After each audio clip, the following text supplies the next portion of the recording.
ദൈവത്തിന് സ്തോത്രം, സ്തോത്രം, സ്തോത്രം, സ്തോത്രം, സ്തോത്രം, സ്തോത്രം, സ്തോത്രം. Good Friday. നമ്മളത് മലയാളത്തിലായപ്പോൾ ദുഃഖ വെള്ളിയാഴ്ച എന്നായി. കാരണം നമ്മുടെ സംസ്കാരം എന്ന് പറയുന്നത് കരയുന്നതും ഒക്കെയാണ് നമുക്കിഷ്ടം. എന്നാൽ യഹൂദന്മാർക്കും പാശ്ചാത്യ ദേശക്കാർക്കും ഒക്കെ സന്തോഷിക്കുന്നതാണ് അവർക്ക് കൂടുതൽ. നമ്മൾ കരയണം, ദുഃഖിക്കണം, അല്ലേ? ചിലർ മരിച്ചു കഴിയുമ്പോഴും, ഈയിടയ്ക്ക് എൻ്റെ ഒരു റിലേറ്റീവ്, ഒരു തേർഡ് കസിൻ ഡൽഹിയിൽ മരിച്ചു. ഞാൻ അദ്ദേഹത്തിൻ്റെ ഫ്യൂണറലിന് പോയിരുന്നു. ഞാനിവിടെ പറഞ്ഞു, ഞാൻ കരയത്തില്ല, എൻ്റെ അപ്പൻ മരിച്ചിട്ട് ഞാൻ കരഞ്ഞിട്ടില്ല, എൻ്റെ അമ്മച്ചി മരിച്ചിട്ട് ഞാൻ കരഞ്ഞിട്ടില്ല. കാരണം ഇവരെല്ലാം സ്വർഗത്തിലോട്ടാണ് പോയത്. ദുഃഖമുണ്ട്. ഞാൻ ഇപ്പോഴും ആഗ്രഹിച്ചു പോവുകയാണ്, എൻ്റെ പപ്പ ജീവനോടെ ഉണ്ടായിരുന്നെങ്കിൽ പപ്പയുടെ കാലൊന്ന് കഴുകിയാൽ കൊള്ളാമായിരുന്നു.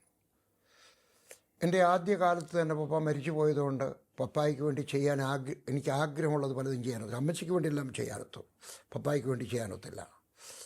അതുകൊണ്ട് ഇനി പറഞ്ഞതിൻ്റെ ഒരു ഉപദേശം കൂടെ പറയാം. നിങ്ങളുടെ അപ്പച്ചന് വേണ്ടി എന്തെങ്കിലും ചെയ്യണമെങ്കിൽ, അപ്പച്ചൻ ചെയ്തിട്ടുള്ളതിനൊക്കെ ഒരു നന്മ പറയണമെങ്കിൽ, നന്ദി പറയണമെങ്കിൽ, അടുത്ത ജന്മദിനത്തിന്, അടുത്ത ക്രിസ്മസിന്, വേറൊരു ദിവസം എല്ലാവരും കൂടെ കൂടിയിരിക്കുമ്പോൾ പറയണം അപ്പച്ചൻ ചെയ്തിട്ടുള്ള കഷ്ടപ്പാട്, വേദന എല്ലാം പറയണം. എൻ്റെ പപ്പായ്ക്ക് ഞാൻ വളരെ നീണ്ട ഒരു എഴുത്തെഴുതി മലേഷ്യയിൽ വെച്ച്. പപ്പായ്ക്ക് എവിടെയോ കിട്ടിയില്ല. 13 14 പേജ് വലിയ കടലാസിനകത്ത്, ടൈപ്പിംഗ് പേപ്പറിനകത്ത്, A4 എന്ന് പറയും, അതിനകത്ത് ഞാൻ എഴുതി. പപ്പായ്ക്ക് കിട്ടിയില്ല. പപ്പ എനിക്ക് വേണ്ടി ചെയ്തതെല്ലാം അമ്മച്ചിക്ക് അയച്ചത് കിട്ടി. അമ്മച്ചിക്ക് 15 16 പേജിലാണ് ഞാൻ എഴുതിയത്. അമ്മച്ചിയെ തുള്ളിച്ചാടിയാണ് നടന്നത്. അത് വായിച്ചു കഴിഞ്ഞും വെച്ച്. കാരണം അവർക്ക് ദൂരെ ആയതുകൊണ്ടാണ്. നിങ്ങളുടെ അടുക്കലുണ്ടെങ്കിൽ ഒന്ന് പറയണം കേട്ടോ, പറയണം. അപ്പോൾ എൻ്റെ വിഷയം, കരയേണ്ട ആവശ്യമില്ല. ദുഃഖമുണ്ടെങ്കിലും കരയേണ്ട ആവശ്യമില്ല. അപ്പോൾ ഇത് ദുഃഖ വെള്ളിയാഴ്ചയല്ല, സന്തോഷത്തിൻ്റെ ഗുഡ് ഫ്രൈഡേ ആണ്. ഒരു ചോദ്യം, ഞാനിന്ന് ഫലിതം പറയുന്നില്ല, കാരണം യേശു ക്രിസ്തു മരിച്ച ദിവസത്തെ ഫലിതം പറഞ്ഞു തുടങ്ങുന്നില്ല. ഈസ്റ്റർ ഉണ്ടെന്ന് പറയാം.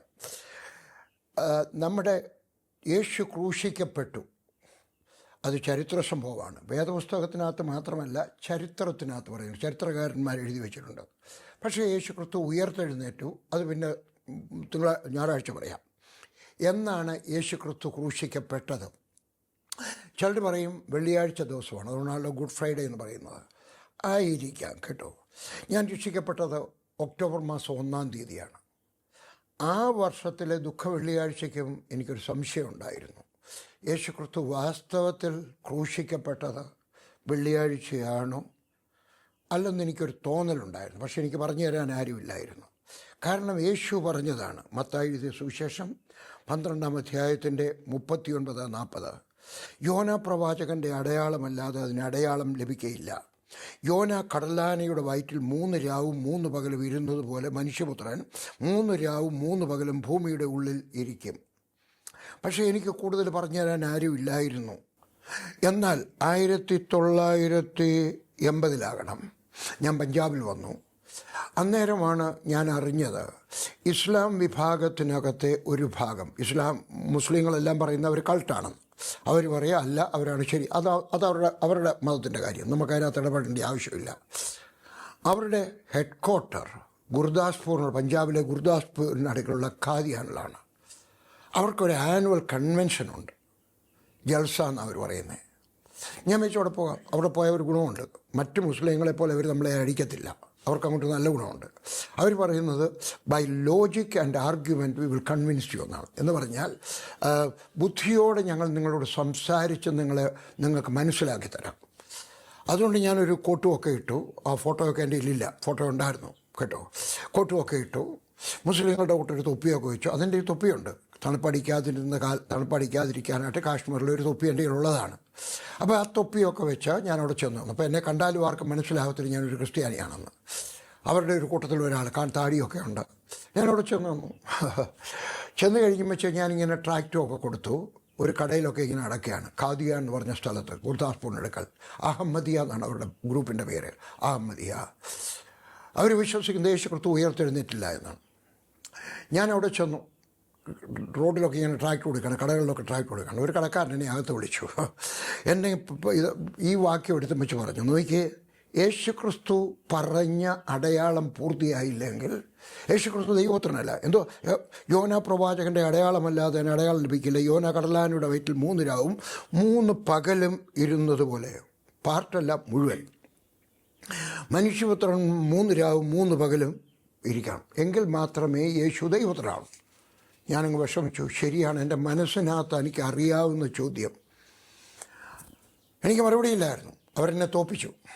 പക്ഷേ ഞാൻ തിരികെ വന്നിട്ട് പഠിച്ചു. എനിക്കറിയാൻ വയ്യാത്ത കാര്യം എവിടെയെങ്കിലും ചെന്നിട്ട് പഠിക്കും. ഞാൻ പഠിച്ചു കഴിഞ്ഞപ്പോൾ എന്നാണ് യേശുക്രിസ്തു ക്രൂശിക്കപ്പെട്ടത്, ഏത് വർഷത്തിലായിരിക്കണം? AD 30-ലോ 31-ലോ 32-ലോ 33-ലോ ആയിരിക്കണം. എന്നാണ് ക്രൂശിക്കപ്പെട്ടതെന്നുള്ളത് നമുക്ക് ചരിത്ര തെളിവുകളില്ല. ഒരു വെള്ളിയാഴ്ച ആയിരിക്കാം, പക്ഷേ ഒക്കത്തില്ല. അങ്ങനെയാണെങ്കിൽ യേശുക്രിസ്തു ഉയർത്തെഴുന്നേറ്റ് എന്നാണ് നമുക്കറിയാം, അല്ലേ? അതൊരു ശനിയാഴ്ച രാത്രി, യഹൂദന്മാരുടെ ശനിയാഴ്ച രാത്രി. കാരണം വേദപുസ്തകം പറയാണ് ഞായറാഴ്ച രാവിലെ, യോഹന്നാൻ 20:1, ആഴ്ചവട്ടത്തിൻ്റെ 1-ാം നാൾ മഗ്ദലക്കാരത്തി മറിയ രാവിലെ ഇരുട്ടുള്ളപ്പോൾ തന്നെ കല്ലറയ്ക്കൽ ചെന്ന് കല്ലറ വാതിക്കൽ നിന്ന് കല്ല് നീങ്ങിയിരിക്കുന്നുണ്ട്. ഞായറാഴ്ച രാവിലെ അവർ കണ്ടു. അപ്പം ഞായറാഴ്ച യേശുക്രിസ്തു, ശനിയാഴ്ച രാത്രി, യഹൂദന്മാരുടെ ശനിയാഴ്ച രാത്രി അവർ ഉയർത്തെഴുന്നേറ്റെങ്കിൽ എങ്ങനെയാണ് വെള്ളിയാഴ്ച മരിക്കുമ്പോൾ 3 പകലും 3 രാത്രിയും കൂടെ ആവുന്നത്? പാർട്ടല്ല പറഞ്ഞത്, എങ്ങനെയാവുന്നത്? അതുകൊണ്ട് ഞാൻ പഠിച്ചു കഴിഞ്ഞപ്പോൾ എനിക്കൊരു കാര്യം മനസ്സിലായി. ഇത് 3 വെള്ളിയാഴ്ച ആയിരിക്കത്തില്ല. ഒന്നുകിൽ വ്യാഴാഴ്ച ആയിരിക്കാം, ചിലർ പറയുന്ന ബുധനാഴ്ച ആയിരിക്കാം, ഏതോ ഒരു ദിവസമായിട്ട് യേശുക്രിസ്തു മരിച്ചു. ഞാൻ അടുത്ത വർഷം അവരുടെ കൺവെൻഷന് പോയി. അന്നും ഇതുപോലെ തൊപ്പിയൊക്കെ വെച്ചിട്ടാണ് പോയത്. ഞാൻ അവിടെ നിന്നുകൊണ്ട് അതിനകത്ത് തന്നെ ട്രാക്റ്റ് കൊടുത്തു. അവരുടെ കൂടെ ഒരടിക്കത്തില്ല, അങ്ങോട്ട് ഗുണമുണ്ട് കേട്ടോ. അവരെല്ലാം കൂടെ വെച്ചാൽ നിങ്ങൾ യേശുവിനെ പറ്റി പറയാൻ വന്നിരിക്കുകയാണല്ലേ, ഇരുന്നാട്ടെ. അവരെല്ലാവരും കൂടി ഇരുന്ന് ഒരു വട്ടത്തിലിരുന്ന് എന്നെയും കൂടി ഇരുത്തി കഴിയുമ്പോൾ അവരെൻ്റെയൊക്കെ ചോദിച്ചു. പറഞ്ഞു യേശുക്രിസ്തു വെള്ളിയാഴ്ചയാണ് മരിച്ചെങ്കിൽ ഞായറാഴ്ചയാണ്. ഞാൻ പറഞ്ഞു ആര് പറഞ്ഞു വെള്ളിയാഴ്ച മരിക്കും? അങ്ങനെ പറഞ്ഞു ഗുഡ് ഫ്രൈഡേ. ഞാൻ പറഞ്ഞില്ല വ്യാഴാഴ്ചയാണ് അല്ലെങ്കിൽ ബുധനാഴ്ചയാണ്. മരിച്ചതിന് നിങ്ങളുടെ ദിവസത്തിന് തെളിവില്ല, എന്നാൽ അവൻ എന്നാണ് ഉയർത്തെഴുന്നേറ്റെന്ന് ഞങ്ങൾക്കറിയാം. നിങ്ങൾക്ക് ഇതിനെപ്പറ്റി കൂടുതൽ അറിയണമോ? നിങ്ങൾ യാക്കോബക്കാരായിരിക്കാം, കത്തോലിക്കരായിരിക്കാം, മർത്തോമക്കാരായിരിക്കാം, നിങ്ങൾ ആരോ ആകട്ടെ, നിങ്ങൾ ഇൻ്റർനെറ്റിനകത്ത് പോയി നോക്കിയാൽ മതി. Which day Jesus was crucified, നിങ്ങൾക്കിതെല്ലാം കാണാം. ഞായറാഴ്ച എന്ന് പറയുന്നവരുടെ കാണാം, വെള്ളിയാഴ്ചയാണെന്ന് പറയുന്നവരുടെ കാണാം, വ്യാഴാഴ്ചയാണെന്ന് പറഞ്ഞ് ബുധനാഴ്ചയാണെന്നവരുടെയും പറയാം. എൻ്റെ ഊഹം വ്യാഴാഴ്ച ആയിരുന്നിരിക്കാം. ചിലർ പറയും എടാ പെസഹായും ഒക്കെ ആയിട്ട് നീ പറയുന്ന കേട്ടെ 2 ശബത്തുണ്ട്. ഒന്ന് ആഴ്ചവട്ടത്തിൻ്റെ ശബത്ത്, ഇതുകൂടാതെ ചില പ്രത്യേക ശബത്തുകളും ഉണ്ട്. വേദപുസ്തകം അങ്ങനെ പറയുന്നു, അല്ലേ? ഇത് കേട്ടാട്ടെ, കൊലോസ്യർക്ക് എഴുതില്ലേ, നമുക്ക് യേശുക്രിസ്തു എന്ന മരിച്ചത് നമ്മൾ അറിയേണ്ട ആവശ്യമില്ല. ഇതാ പറയുന്നത് കേട്ടോ, നമ്മൾ ദിവസത്തെ ആരാധിക്കുന്നില്ല, ദിവസത്തിന് വലിയ പ്രത്യേകതയൊന്നും കൊടുക്കുന്നില്ല. ആരാധിക്കാൻ പോകുന്ന ഒരു ഞായറാഴ്ചയാണ്, പക്ഷേ ആ ദിവസത്തിന് വലിയ വിശുദ്ധ ദിവസമൊന്നും പറയുന്നില്ല. കൊലോസ്യർക്ക് എഴുതിയ ലേഖനം കണ്ടാട്ടെ, 2-ാം അധ്യായത്തിൻ്റെ 16-17. അതുകൊണ്ട് ഭക്ഷണപാനീയങ്ങൾ സംബന്ധിച്ചോ പെരുന്നാൾ, വാവ്, ശബത്ത് എന്നീ കാര്യങ്ങളിലോ ആരും നിങ്ങളെ വിധിക്കരുത്. ഇവ വരുവാനുള്ളതിൻ്റെ നിഴലത്രേ.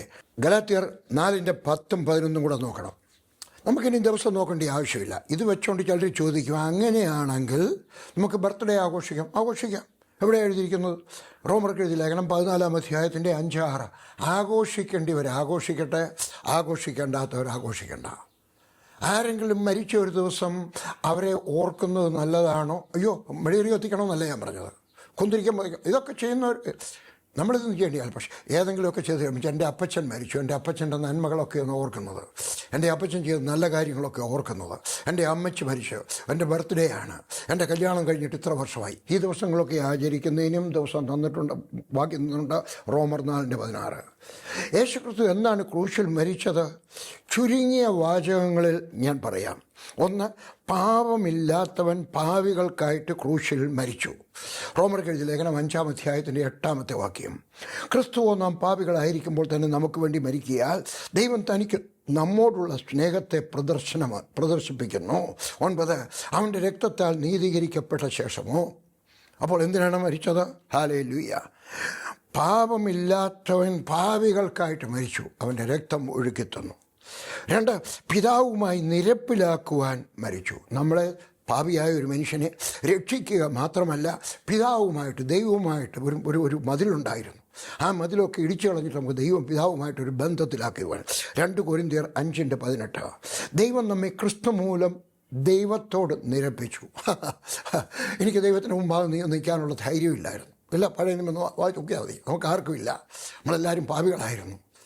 എന്നാൽ യേശു ക്രിസ്തു അന്നത്തെ കാലത്ത് യാഗം കഴിക്കുമായിരുന്നു. ഒരു ആടിനെ അല്ലെങ്കിൽ ഒരു കാളയെ കൊല്ലുന്നു, അല്ലെങ്കിൽ ഒരു പ്രാവിനെ കൊല്ലുന്നു. 3 വിധത്തിലാണ് പറഞ്ഞിരിക്കുന്നത്. ഒന്നുകിൽ കാളയെ കൊല്ലാം, 3 വയസ്സുള്ള ഒരു കാള. പണമുള്ള ഒരു കാളയെ കൊണ്ടുപോകും. അത്രയും പണമില്ലാത്ത ഒരാൾ 1 വയസ്സുള്ള ആട്ടിൻകുട്ടി എന്ന് പറയുമ്പോൾ എപ്പോഴും ശ്രദ്ധിച്ചോണം കേട്ടോ. കാളക്കുട്ടി എന്ന് പറയുമ്പോൾ 3 വയസ്സുള്ള കാള, ആട്ടിൻകുട്ടി എന്ന് പറയുമ്പോൾ 1 വയസ്സുള്ള നല്ല ആരോഗ്യമുള്ള. ഇതിനും നിവർത്തിയില്ലാത്തവന് കാട്ടിപ്പോയിട്ട് ഒരു പ്രാവിനെ പിടിച്ചുകൊണ്ട് വരാം. വേദപുസ്തകം പാവപ്പെട്ടവനും പണക്കാരനും വലിയ പണക്കാരനും എല്ലാം ഒരുപോലെ കൊടുത്തിട്ടുണ്ട്. അവന് നീ കൊടുക്കുന്ന തുകയുടെ വലിപ്പത്തിലല്ല, നിൻ്റെ മനസ്സിൻ്റെ വലിപ്പത്തിലാണ്. അതെല്ലാം കൊടുത്തു കഴിയാം പാവമായിട്ട്. പക്ഷെ പിതാവ് ആ പഴയ നിയമത്തിൽ ഇതൊക്കെ കൊടുത്തു കഴിഞ്ഞാൽ എത്രയാണ്? പിന്നെയും പോയിട്ട് പാവം ചെയ്യുവാൻ പിന്നെ അടുത്ത വർഷം വരണം പിന്നെ, അല്ലേ? എന്നാൽ യേശു ക്രിസ്തുവിൻ്റെ രക്തം നമ്മുടെ സകല പാവവും പോക്കി നമ്മളെ ശുദ്ധീകരിക്കുന്നു. പിതാവുമായിട്ട് നമ്മളെ നിരപ്പിലാക്കി കഴിഞ്ഞു. ഹല്ലേലൂയ. 3, ദൈവസ്നേഹം ലോകത്തിൽ കാണിച്ചു കൊടുക്കാനായിട്ട്. അതുകൊണ്ടാണ് യോഹന്നാൻ 3:16 പറയുന്നത്, അല്ലേ? അവൻ ലോകത്തെ സ്നേഹിച്ചു, തൻ്റെ ഏകജാതനായ പുത്രനെ നൽകുവാൻ തക്കവണ്ണം അവൻ്റെ സ്നേഹം വെളിപ്പെടുവാൻ. ക്രൂശ് നോക്കുന്നുണ്ടെങ്കിൽ നമുക്ക് അതാണ് കാണാൻ കഴിയുന്നത്, ദൈവത്തിൻ്റെ സ്നേഹം, അല്ലേ? അവൻ കൈവിരിച്ച് നിൽക്കുകയാണ്. എന്താണ് പറയുന്നത്? അധ്വാനിക്കുന്നവരും ഭാരം ചുമക്കുന്നവരുമായുള്ളവരെ എല്ലാവരും എൻ്റെ അടുക്കൽ വരുവീൻ. നിങ്ങൾ ക്രിസ്ത്യാനി ആയിരിക്കാം, അക്രൈസ്തവനായിരിക്കാം, കൊച്ചുഭാവിയായിരിക്കാം, മഹാഭാവിയായിരിക്കാം, സകലരെയും സ്വീകരിക്കുവാനായിട്ട്, പിതാവുമായിട്ട് നിരപ്പിക്കുവാനായിട്ട്, അവർ ചെയ്തിട്ടുള്ള പാപങ്ങളെല്ലാം ക്ഷമിക്കുവാനായിട്ട് യേശു ക്രിസ്തു ക്രൂശിൽ മരിച്ചു.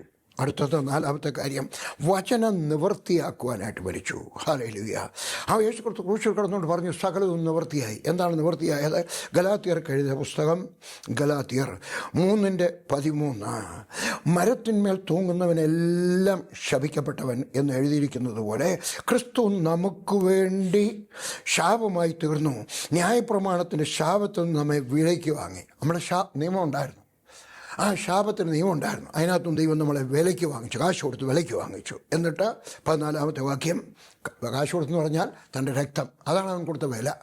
അല്ലാതെ രൂപയും ഒന്നുമല്ല, ഒരു കുറച്ച് കുന്തിരിക്കൊന്നുമല്ല. ഞാനിതിനൊന്നും കുറ്റം പറയുകയല്ല കേട്ടോ, പക്ഷേ ഇതൊന്നുമല്ല. പിന്നെയോ അവൻ്റെ രക്തം കൊടുത്തിട്ട്. 14-ാമത്തെ വാക്യം, അബ്രഹാമിൻ്റെ അനുഗ്രഹം. എന്തിനാ? എന്നിട്ട് തീർന്നോ?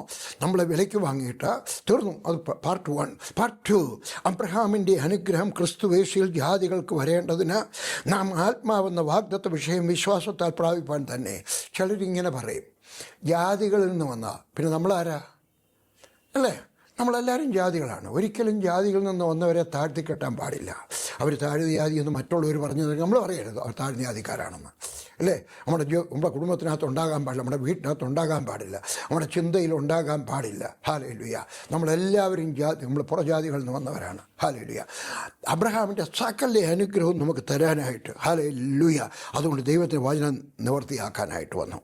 അടുത്തത് 5-ാമത്തെ കാര്യം, മരണത്തിൻ്റെ മേൽ ജയം കൊണ്ടാടാനായിട്ട് വന്നു. മരണത്തെ എല്ലാവർക്കും ഭയമായിരുന്നു. വാസ്തവത്തിൽ ഒരു വ്യക്തി മരണത്തെ ഭയപ്പെടാൻ പാടില്ല. ഈയിടയ്ക്ക് ഒരു ഡോക്ടറെ ഞാൻ കണ്ടപ്പോൾ എന്നൊക്കെ പറഞ്ഞു, 85 വയസ്സുള്ള ഒരാൾ ചെന്ന് പറയാം, ഡോക്ടറെ എന്നെ ഒന്ന് രക്ഷിക്കോ, എനിക്ക് മരിക്കാൻ ഇഷ്ടമില്ല. 85 വയസ്സായിട്ട്. ചിലർ അങ്ങനെയാണ് കേട്ടോ. അത്രയും പ്രായം കഴിഞ്ഞാലും മക്കളും വന്നിട്ട് പറയും, വളരെ ഒന്ന് പ്രാർത്ഥിക്കരുത്, എൻ്റെ അപ്പച്ചന് 80 വയസ്സായി, ഒരു 5 വർഷം കൂടെ. എന്തിനാ? തങ്ങളുടെ ചുമതലകളെല്ലാം തീർന്നു കഴിയുമ്പോൾ പോകാൻ തയ്യാറായിരിക്കണം. പോകുന്നവരെ സമാധാനത്തോടെ അയക്കാൻ നമ്മളും തയ്യാറായിരിക്കണം. ശ്രദ്ധിക്കണം. ഞാൻ എൻ്റെ വിൽപത്രത്തിനകത്ത് എഴുതി കൊടുത്തിട്ടുണ്ട്, വിൽപത്രം ഉണ്ടാക്കി അതിനകത്ത് എഴുതി കൊടുത്തിട്ടുണ്ട്, എന്നെ ആശുപത്രിയിൽ കൊണ്ടുപോകാം, പക്ഷേ ICUവും വേണ്ട, വെൻറ്റിലേറ്ററും വേണ്ട, സൂപ്പർ വെൻറ്റിലേറ്ററും വേണ്ട. ഇതൊക്കെ വച്ചിരിക്കുന്ന ആശുപത്രിക്കാരുടെ പൈസ, നിങ്ങളെ പൈസ വിട്ടിക്കാനാണ് കേട്ടോ, അല്ലാതെ നിങ്ങൾക്ക് ഗുണം വരാനൊന്നുമല്ല. ഇനിയൊന്നും ആവശ്യമില്ല. ദൈവം വിളിക്കുമ്പോൾ പോട്ടെ, പിന്നെ എന്തിനാ പോകാൻ തയ്യാറായിരുന്നു പറയാം. പോകുന്നവരെ സമാധാനത്തോടെ അയക്കുവാനും നമ്മൾ ശ്രമിച്ചിരിക്കണം. ഹല്ലേലൂയ. ഹല്ലേലൂയ. എബ്രായർക്ക് എഴുതിയ ലേഖനം 2:14-15 പറയുന്നത്, യേശു മരണത്തിൻ്റെ അധികാരിയായ പിശാചിനെ തൻ്റെ മരണത്താൽ നീക്കി ജീവപര്യന്തം മരണഭീതിയാൽ അടിമകളായിരുന്നവരെയൊക്കെയും വിടുവിച്ചു. ഹല്ലേലൂയ. ദൈവഭക്തൻ മരിക്കുന്ന സമയത്ത് സമാധാനത്തോടെ ആയിരിക്കും മരിക്കുന്നത്. അത് 15-ാമത്തെ വയസ്സിലായിരിക്കാം, 25-ാമത്തെ വയസ്സിലായിരിക്കാം, 55-ാമത്തെ വയസ്സിലായിരിക്കാം, 85-ാമത്തെ വയസ്സിലായിരിക്കാം, 125-ാമത്തെ വയസ്സിലായിരിക്കാം. എപ്പോഴായാലും മരിക്കുന്ന സമയത്ത് എല്ലാവരുടെയും പറഞ്ഞിട്ട് ബായ് ബായ് ഞാൻ പോകുന്നു, ഇതാ ദൈവദൂതന്മാരെന്നെ സ്വീകരിക്കാനായിട്ട് വന്നിരിക്കുന്നു. ഞാൻ ചിലപ്പോഴൊക്കെ ശ്രദ്ധിച്ചിട്ടുണ്ട് കേട്ടോ, ഭക്തന്മാരിക്കുന്ന ഓരോരുത്തരും മരിക്കുന്ന സമയത്ത് പറഞ്ഞ അവസാനത്തെ വാചകങ്ങൾ വിലപ്പെട്ടതാണ്. ഹല്ലേലൂയ. നിങ്ങൾ അതുപോലെ സമാധാനത്തോടെ മരിക്കുവാൻ കഴിയണം. ഞാനൊരിക്കൽ പ്രവചന പ്രദീപിക എന്ന് പറയുന്ന YSKL എന്ന് പറഞ്ഞ ദൈവദാസൻ്റെ ഒരു ഗവൺമെൻറ് ഉദ്യോഗസ്ഥനുമായിരുന്നു. അദ്ദേഹത്തിൻ്റെ മാസികത്ത് ഞാൻ ഇങ്ങനെ വായിച്ചു, അമേരിക്കയിലുള്ള ഡോക്ടർമാർ, വിശ്വാസികളായ ഡോക്ടർമാർ ആളുകൾ മരിക്കുന്ന സമയത്ത് അവരുടെ കയ്യിൽ ഒരു സാധനം ഘടിപ്പിച്ചു. എന്നിട്ട് അപ്പുറത്തൊരു മീറ്റർ ഉണ്ടായിരുന്നു, ഇവിടെ നോക്കിയാട്ടെ, ആ മീറ്ററിനകത്ത് ഇവിടെ പ്ലസ് ഇവിടെ മൈനസ് അതിൻ്റെ സൂചി നടുക്ക് നിൽക്കുകയാണ്. വിശ്വാസികൾ മരിക്കുമ്പോൾ പ്ലസ് ആയിട്ടുള്ളത് അവരുടെ നീഡിൽ സാവധാനത്തിൽ നീങ്ങി മരിക്കുന്നു. എന്നാൽ അവിശ്വാസികളായിട്ടുള്ളവർ മരിക്കുന്ന സമയത്ത് ഇത് വരച്ച് പോവുകയാണ്. സമാധാനത്തോടെ മരണഭയമില്ലാതെ ജീവിക്കുവാൻ തക്കവണ്ണം കർത്താവായ യേശു ക്രിസ്തു ക്രൂശിൽ മരിച്ചു. നിങ്ങൾക്ക് മരണത്തെ ഭയമാണോ? എന്തിനു ഭയപ്പെടണം? അത് സ്വർഗത്തിലേക്കുള്ള കവാടമല്ലേ. ഇതൊരു അധ്യായം ഇവിടെ അവസാനിക്കുമല്ലേ. Hallelujah, hallelujah. കർത്താവായ യേശു ക്രിസ്തു ക്രൂശിൽ മരിച്ചു എന്നാണ് നമുക്ക് അറിഞ്ഞുകൂടാ. അത് വെള്ളിയാഴ്ച ആയിരിക്കാം, വ്യാഴാഴ്ച ആയിരിക്കാം, ബുധനാഴ്ച ആയിരിക്കാം, പക്ഷേ എന്നെങ്കിലും അവൻ മരിക്കും. ഹല്ലേലൂയ കേട്ടോ. അതുകൊണ്ട് നമുക്ക് കർത്താവായ യേശു ക്രിസ്തുവിൻ്റെ കൃപയിൽ ആശ്രയിച്ച് മുമ്പോട്ട് പോകുവാൻ സാധിക്കാം. ഇതാ എബ്രായർക്ക് എഴുതിയ ലേഖനം 9-ാം അധ്യായത്തിൻ്റെ 22-ാമത്തെ വാക്യം. ന്യായപ്രമാണപ്രകാരം ഏകദേശം സകലവും രക്തത്താൽ ശുദ്ധീകരിക്കപ്പെടുന്നു. യേശു ക്രിസ്തുവിൻ്റെ രക്തം ചൊരിഞ്ഞിട്ടല്ലാതെ വിമോചനമില്ല. ഹല്ലേലൂയ. രക്തം ചൊരിയണം. 1 യോഹന്നാൻ 1:7 വിശേഷപ്പെട്ട 2 വാക്യങ്ങൾ വായിക്കാൻ പോവുകയാണ്. ദൈവത്തിൻ്റെ പുത്രനായ യേശു ക്രിസ്തുവിൻ്റെ രക്തം സകല പാപവും പോക്കി നമ്മെ ശുദ്ധീകരിക്കുന്നു. സകല പാപവും, ചെറിയ പാപം, വലിയ പാപം, മഹാപാപം, അയ്യോ പറയാൻ കൊള്ളാത്ത പാപം ആയിരക്കണക്കിനുണ്ടായിരിക്കാം, ഒരു ട്രക്ക് കണക്കിനുണ്ടായിരിക്കാം. നിങ്ങളെൻ്റെ പുസ്തകം വായിച്ചിട്ടുണ്ടോ? കുറ്റബോധമേ വിട. അതിനകത്ത് ഞാനത് വിശദീകരിച്ചിട്ടുണ്ട്. ട്രക്ക് കണക്കിനുള്ള ഹല്ലേലൂയ കുറ്റബോധവുമായിട്ടാണ് നീ നടക്കുന്നതെങ്കിൽ യേശു ക്രിസ്തുവിൻ്റെ രക്തത്താൽ വിടുതൽ പ്രാപിച്ച് കഴിയുമ്പോൾ നിനക്ക് സമാധാനത്തോടെ ജോഗി പിശാചിൻ്റെ മുഖത്ത് നോക്കി പറയാം, പിശാച് അത് തെറ്റ് ഞാൻ ചെയ്തതാണ്, ഞാൻ പാപം ചെയ്തതാണ്, പക്ഷേ ഞാൻ എൻ്റെ കർത്താവായ യേശു ക്രിസ്തുവിനോട് ഏറ്റുപറഞ്ഞു. ആ സമയത്ത് ഹല്ലേലൂയ ദൈവത്തിൻ്റെ പുത്രനായ യേശു ക്രിസ്തുവിൻ്റെ രക്തം എൻ്റെ സകല പാപവും പോക്കി എന്നെ ശുദ്ധീകരിച്ചിരിക്കുന്നു. യേശു ക്രിസ്തു ക്രൂശിൽ മരിച്ച സമയത്ത് അവൻ്റെ ക്രൂശിലെ രക്തത്താൽ 9-ാമത്തെ വാക്യം കൂടെ വായിക്കട്ടെ. നമ്മുടെ പാപങ്ങളെ ഏറ്റുപറയുന്നെങ്കിൽ നമ്മുടെ പാപം ഏറ്റുപറയണം. ഹല്ലേലൂയ. ഇനിയും പറയുന്നത് കേട്ടേ, രഹസ്യമായിട്ട് ചെയ്ത പാപം രഹസ്യമായിട്ട് ഏറ്റു പറയണം, പരസ്യമായിട്ട് ചെയ്ത പാപം പരസ്യമായിട്ട് ഏറ്റു പറയണം. ഒരു പുരുഷൻ വൃത്തികേട് കാണിച്ചെന്ന് വിചാരിച്ചു, മനസ്സിലായല്ലോ എന്തുവാണെന്ന്. ഭാര്യയ്ക്ക് അറിഞ്ഞുകൂടാ, മക്കൾക്ക് ആർക്കും അറിഞ്ഞുകൂടാ. ആ ചെയ്ത വ്യക്തിയോടും ദൈവത്തോടും മാത്രം ഏറ്റു പറഞ്ഞാൽ മതി എന്നാ വിചാരിച്ചാട്ടെ. ഭാര്യയ്ക്കും അറിയാം, ഭാര്യയോടും പറയണം അബദ്ധം പറ്റി. ഇനിയും പറഞ്ഞു കേട്ടാ, നമ്മുടെ പാപങ്ങളെ ഏറ്റുപറയുന്നുവെങ്കിൽ അവൻ നമ്മോട് പാപങ്ങളെ ക്ഷമിച്ച് സകല അനീതിയും പോക്കി നമ്മെ ശുദ്ധീകരിപ്പാൻ തക്കവണ്ണം വിശ്വസ്തനും നീതിമാനമാകുന്നു. ഞാൻ പൂർത്തിയാക്കട്ടെ. നിങ്ങളുടെ ഭർത്താവ് ഒരു തെറ്റു ചെയ്തെങ്കിൽ അത് ഏറ്റുപറഞ്ഞു കഴിഞ്ഞാൽ കൂടുതൽ ചോദ്യങ്ങൾ ചോദിക്കാതെ ക്ഷമിക്കുന്നു എന്ന് പറയാൻ കഴിയണം. മറക്കാൻ പ്രയാസമായിരിക്കാം, ഹൃദയത്തിനകത്ത് വേദനയുണ്ടായിരിക്കാം, നിങ്ങളെ ചതിച്ചതിനകത്ത്, വഞ്ചിച്ചതിനകത്ത്, പക്ഷെ ക്ഷമിക്കുന്നു എന്ന് പറയുവാനുള്ള കഴിവ് നമുക്കുണ്ടാകണം. അത് ഭർത്താവായാലും ഭാര്യയായാലും അപ്പനായാലും അമ്മയായാലും ആരെങ്കിലും. ഒരാളുടെ രൂപ മോഷ്ടിച്ചാണ്, അബദ്ധം പറ്റിപ്പോയി കേട്ടോ, തിരിച്ചു തരാനും നിവർത്തിയില്ല, കാരണം വലിയൊരു തുകയായിപ്പോയി, അയ്യോ ക്ഷമിക്കണം എന്ന് പറഞ്ഞു കഴിഞ്ഞാൽ ക്ഷമിക്കുന്നു എന്ന് പറയുവാൻ കർത്താവ് കൃപ തരട്ടെ. ഹല്ലേലൂയ. നമ്മുടെ യേശു ഏതോ ഒരു ദിവസം ക്രൂശിൽ മരിച്ചു. നമുക്ക് ആത്മരക്ഷ അവൻ ഒരുക്കി. വിശ്വാസത്താൽ നമുക്ക് രക്ഷിക്കപ്പെടാം, അഥവാ നമുക്ക് മോക്ഷം ലഭിക്കുന്നു. സ്തോത്രം. ഹല്ലേലൂയ. ദൈവമായി നമുക്ക് നിരപ്പ് പ്രാപിക്കാം. യേശുവിനെ ഹൃദയത്തിൽ സ്വന്തം രക്ഷകനായി സ്വീകരിച്ചാൽ നമുക്ക് ദൈവവൈതലാകാം. അതാണല്ലോ യോഹന്നാൻ 1:12 വായിച്ചത്. വായിക്കണോ? യേശുവിനെ കൈക്കൊണ്ട്, അതിനകത്ത് ഇംഗ്ലീഷിനകത്ത് റിസീവ് എന്നാണ്, സ്വീകരിക്കുക. ഉറുദുവിനകത്ത് കബൂൽ കർണ, സ്വീകാർ കർണ, കബൂൽ കർണ, സ്വീകരിക്കണം. അവനെ കൈക്കൊള്ളുക എന്ന് പറഞ്ഞാൽ നമുക്ക് ശരിയായിട്ട് മനസ്സിലാകത്തില്ല. അവന് കൈക്കൊള്ളാം, അവന് കബൂൽ കർണ, അവനെ സ്വീകരിക്കുന്ന സമയത്ത് അവൻ്റെ നാമത്തിൽ വിശ്വസിക്കുന്ന ഏവർക്കും സ്വീകരിച്ചിട്ട് വിശ്വസിച്ച് കഴിയുമ്പോൾ അവൻ ദൈവമക്കളാകുവാൻ തക്കോണം ദൈവം അധികാരം കൊടുത്തു. ഒരു ചോദ്യം ചോദിച്ച് അവസാനിപ്പിക്കട്ടെ. യേശു ക്രിസ്തു ക്രൂശിൽ മരിച്ചത് പാപികളെ രക്ഷിക്കാനായിട്ടാണ്. അതാണ് സുവാർത്ത. യേശു ക്രിസ്തു ക്രൂശിൽ മരിച്ചത് ദുഃഖത്തിൻ്റെ വാർത്തയായിരിക്കാം, പക്ഷേ വാസ്തവത്തിൽ അത് ഗുഡ് ഫ്രൈഡേ ആണ്. അല്ലെങ്കിൽ ഗുഡ് തേഴ്സ്ഡേ ആണ്, അല്ലെങ്കിൽ ഗുഡ് വെനസ്ഡേ ആണ്. എന്താണ്? പാപികളെ രക്ഷിപ്പാൻ. ഒരു ചോദ്യം ചോദിക്കാൻ പോവാം. നിങ്ങൾ രക്ഷിക്കപ്പെട്ട വ്യക്തിയാണോ? ഇല്ലെങ്കിൽ ഇന്ന് കർത്താവായ യേശു ക്രിസ്തുവിനെ രക്ഷിതാവായി സ്വീകരിച്ചിട്ടാണ്. നിങ്ങൾ രക്ഷിക്കപ്പെട്ട നല്ല ഉറപ്പില്ലെങ്കിൽ ഇന്ന് ഞാൻ ഈ പറയുന്ന പ്രാർത്ഥന എന്നോടൊപ്പം ഏറ്റുപറഞ്ഞാട്ടെ. പ്രാർത്ഥിക്കാം. രക്ഷിക്കപ്പെടണമെന്ന് ആഗ്രഹമുണ്ടോ? രക്ഷിക്കപ്പെട്ടാണെന്ന് ഉറപ്പില്ല എങ്കിൽ നിങ്ങൾ യാക്കോബക്കാരനായിരിക്കാം, മർത്തോമക്കാരനായിരിക്കാം, കത്തോലിക്കനായിരിക്കാം, ക്രിസ്ത്യാനി അല്ലായിരിക്കാം, പെന്തിക്കോസ്തുകാരനായിരിക്കാം, ബ്രദർകാരനായിരിക്കാം, നിങ്ങൾ ആരും ആയിക്കൊള്ളട്ടെ, രക്ഷിക്കപ്പെട്ടതാണെന്ന് ഉറപ്പില്ല, ഇപ്പോഴും സംശയത്തിനകത്താണെങ്കിലും, അല്ലെങ്കിൽ രക്ഷിക്കപ്പെട്ടതല്ല എങ്കിൽ കണ്ണുകളടയ്ക്കാം, പ്രാർത്ഥിക്കാം. ആര് പറയും? ഞാൻ പറയുന്നത് പോലെ പ്രാർത്ഥന പ്രാർത്ഥിച്ചാട്ടെ. കർത്താവായ യേശുവേ പറഞ്ഞാട്ടെ. കർത്താവായ യേശുവേ, നിൻ്റെ സുവാർത്ത ഞാൻ കേട്ടു. നീ പാപികളെ രക്ഷിക്കുവാൻ ക്രൂശിൽ മരിച്ചു. നീ നിൻ്റെ രക്തം ഒഴുക്കി. കർത്താവായ യേശുവെ പറഞ്ഞാട്ടെ, നിൻ്റെ തങ്കച്ചോരയാൽ എന്നെ ഒന്ന് കഴുകണമേ. നിൻ്റെ ചോരത്തളിപ്പ് എൻ്റെ ശരീരത്തിൽ വീഴട്ടെ. എൻ്റെ മേൽ നിൻ്റെ ചോരയൊന്ന് തളിക്കണമേ. ഞാൻ അറിഞ്ഞും അറിയാതെയും ചെയ്തിട്ടുള്ള പാപങ്ങളൊക്കെ എന്നോട് ക്ഷമിക്കണമേ. ഇന്നു മുതൽ ഞാനൊരു ദൈവവേദനായി ജീവിക്കുവാനുള്ള ബലം നീ എനിക്ക് തരണം. ഞാൻ പല പ്രാവശ്യം തീരുമാനമെടുത്തിട്ടും തെറ്റിപ്പോയിട്ടുണ്ട്. പക്ഷേ ഇന്നു മുതൽ തെറ്റാത്ത ഒരു ജീവിതത്തിൽ ജീവിക്കുവാൻ എന്നെ സഹായിക്കണം. നിൻ്റെ അനുഗ്രഹം എനിക്ക് തന്നാട്ടെ. നിൻ്റെ കൃപ എനിക്ക് തന്നാട്ടെ. നിൻ്റെ സാന്നിധ്യം എനിക്ക് തന്നാട്ടെ. നീ എൻ്റെ അകത്ത് വന്നാട്ടെ. ഞാൻ നിന്നെ സ്വീകരിക്കുന്നു, കബൂൽ കർത്താവും, റിസീവ് ചെയ്യുന്നു. എൻ്റെ രക്ഷകനായി, എൻ്റെ ആത്മമണവാളനായി ഞാൻ നിന്നെ സ്വീകരിക്കുന്നു. നിൻ്റെ വചനപ്രകാരം ഞാൻ ജീവിക്കും. എന്നെ സഹായിച്ച് അനുഗ്രഹിക്കണം. യേശുവിൻ്റെ നാമത്തിൽ ആമേൻ, ആമേൻ. പ്രിയ കൂടപ്പിറപ്പേ, ഈ പ്രാർത്ഥന നിങ്ങൾ പ്രാർത്ഥിച്ചോ? എനിക്കൊരു എഴുത്തെഴുതിയാട്ടെ. ഞാൻ നിങ്ങൾക്കൊരു പുസ്തകം സൗജന്യമായിട്ട് അയക്കുവാൻ ആഗ്രഹിക്കുന്നു. വാട്സപ്പിനകത്ത് അയക്കാം, നമ്പർ കാണാമല്ലോ. അല്ല, എഴുത്തെഴുതാം. ഞാൻ നിങ്ങൾക്ക് രക്ഷിക്കപ്പെട്ടതിന് ശേഷം എന്ത് ചെയ്യണം, എങ്ങനെയാണ് ദൈവത്തിൻ്റെ കൂടെ നടക്കുന്നത്, അത് ഞാൻ വിശദീകരിക്കുന്ന ഒരു പുസ്തകം നിങ്ങൾക്ക് അയച്ചു തരുവാൻ ആഗ്രഹിക്കുന്നു. കർത്താവ് നിങ്ങളെ അനുഗ്രഹിക്കട്ടെ. രക്ഷിക്കപ്പെട്ട ദൈവവേദനായിട്ട് ഈ ഭൂമിയിൽ ഞാൻ നിങ്ങളെ കണ്ടില്ല എങ്കിലും സ്വർഗത്തിൽ നിങ്ങളെ കാണും. അന്ന് നമുക്ക് കെട്ടിപ്പിടിച്ചിട്ട് വർഗീസ് ബ്രദറെ, ആ ദുഃഖ വെള്ളിയാഴ്ച ബ്രദറിൻ്റെ പ്രസംഗം ഞാൻ കേട്ടു. ഞാൻ രക്ഷിക്കപ്പെട്ടു. അതുകൊണ്ട് യേശുക്രിസ്തുവിൻ്റെ രക്തം എൻ്റെ പാപത്തെ എല്ലാം പൊക്കി ശുദ്ധീകരിച്ചു. ഞാൻ ദൈവവേദനായി ഇവിടെ എത്തിയിരിക്കുന്നു പറയുന്നത് കേൾക്കുവാൻ എനിക്ക് താല്പര്യമുണ്ട്. ദൈവവേദനായിട്ട് ജീവിക്കുക. കർത്താവായ യേശുവിൻ്റെ നാമത്തിൽ ആമേൻ.